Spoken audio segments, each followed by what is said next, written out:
Hey there peeps, Glenn here from Body Mechanics. We are live again, but I did want to show you this space, which is at Synergistics Health and Wellness. This is in Brampton.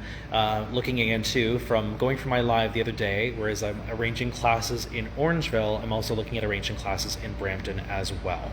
So what we're looking for here, again too, anybody obviously who's interested can DM me, send me a message, or I'm going to actually speak to Mindy about the possibility of obviously using her booking system for classes. So either way, we'll kind of get that figured out. I will send you some more information if you need that. Reason for the message again today is just to tell you that I'm looking at obviously then to those that are interested of my peeps that I've seen in prior pandemic reached out to me to basically say, hey, are you doing another TRX? So this is why I'm working on obviously setting this up. I would love to get classes back and running. This is such a gorgeous space, and I'll show you that in just a minute. But basically what we're looking at is Mondays and Wednesdays at about 12:15, so for an hour, and then also Mondays and Wednesdays at 7 o'clock. I would love to do a little bit earlier, but 7 seems to be a good time just to help with the classes and clients I currently see for fascial stretch therapy and for the PTA work that I do. I see a couple of those, then we have class, and I could always resume and do other fascial stretch sessions. Let's show you the space here. So I'm just going to do a quick little flip. So I do have a couple suspension trainers hung right now, but basically if I just do a wide pan, I'm going to kind of start in the corner here. I got my friend Melissa's here to help me out today.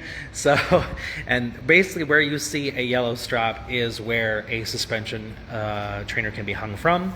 So ideally we have room for at least 10, if not 11 people in this space. So it's good size, wood flooring. I would also probably recommend that indoor shoes only, please. So that's actually goes for the Orangeville space and for Brampton, if you are joining me for classes.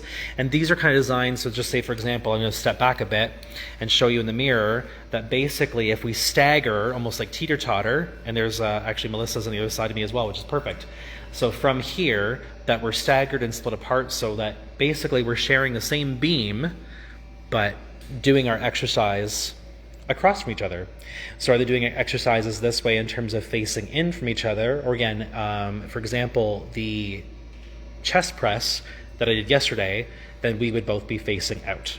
Okay, so I'm actually going to give the camera back to Melissa here. I'm actually going to do, flipping around. I'm going to give that to you there. Perfect.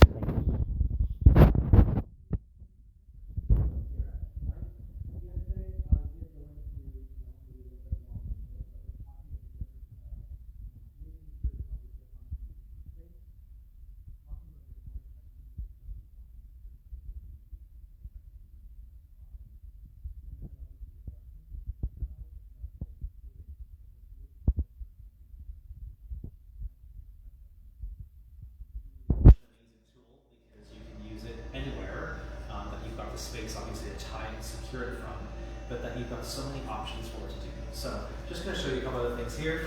If I fully lengthen this out, and again too, slightly different model of suspension trainer here, but that's here or there, I will show you how to use them. If I just press the cam buckle and pull down, that's the easiest way to adjust this to long length. Let's say if I start up and doing a side lunge, I can back to a point where I've got light tension on my suspension. Same as a squat, I can use this as a guide.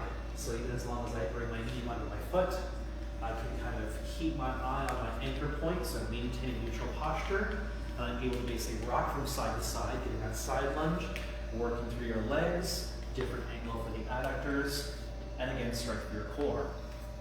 I'm going to flip that around.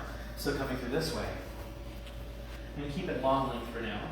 But where I did the chest press the other day, and so again too, the option for even a staggered stance is if you're doing a wall push-up, why can't I say do feet wide or 1 foot off the ground if you want to challenge your balance? This is their option. In a chest fly, we arc the arms out and squeeze back in. So you can see so many different angles that are possible. Here's even another variation called the clock press. So all of these we actually will cover in class, but again in a progressive nature, so that you kind of choose what level you want to work at first. You find your form and technique in your base, and you go from there. Last exercise I'll show you today is the rollout. So shoulders are back and down, you hit plank position. I'm right up on my toes, so the bonus here is I'm leaning into the suspension, because if you have slack, you have no tension, right? That's the most important thing there. So maintaining tension on your suspension, we set the plank position, and then to challenge yourself to see how far you can rock outward and pull yourself back in, bracing your core the entire time. So I said, no matter what exercise you're doing, you're still using your core and keeping everything active while you're working, which is what makes it such a phenomenal workout. So again, I would just say, if you're interested in TRX, even if you've never tried it before, you may have seen some crazy things on social media. I think the most important thing is that this literally anybody can use. Bit of a learning curve to kind of learn the first P's and Q's about how to adjust, how to angle yourself, find the proper form and technique. Trust me, right? You've got me as a coach to basically help to guide you through that process, and we'll have some fun at the same time. So if you're interested in joining me, then feel free to send me a DM, let me know. Let's get you started up with some sample sessions I have running in the next coming weeks, and then we start fresh in February.